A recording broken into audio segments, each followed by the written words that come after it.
আসসালামু আলাইকুম প্রিয় দর্শক।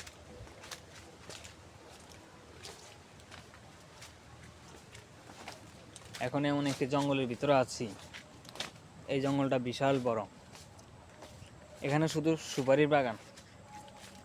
মানে আমাদের দেশের মানুষ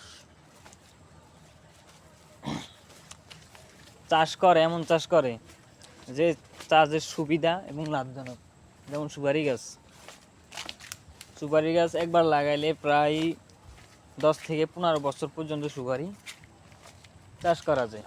এতে খাটনি কম, খরচ কম, আয় বেশি। এটা একটা সুবিধাজনক চাষ। প্রতি বছর একবার সুপারি আসে আর কি।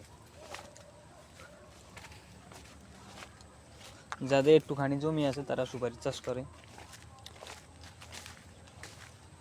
এই সুপারির চারা এগুলো আবার এই দিক থেকে উঠায় আবার বাগানে রুলবো বর্ষাকালে, মানে যে সময় বৃষ্টি বর্ষা থাকে ওই সময় রুলে একটু ভালো হয় আর কি। সুপারি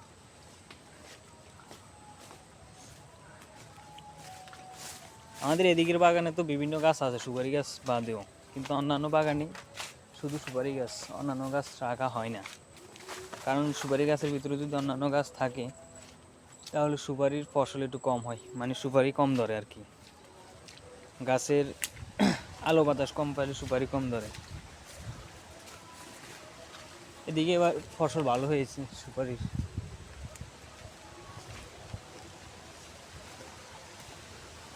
এটা কিন্তু বিশাল বড়।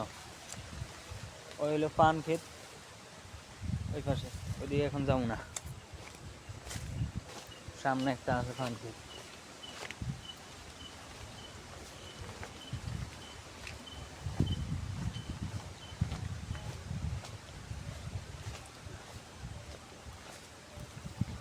এই সুপারি গাছ।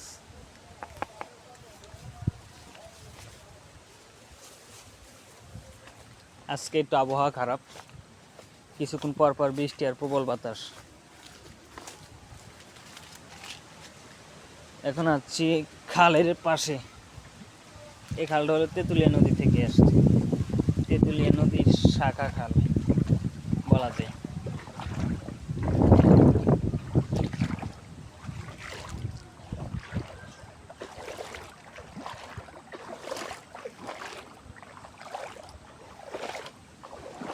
এখানে মানুষ গরুর জন্য ঘাস চাষ করেছে।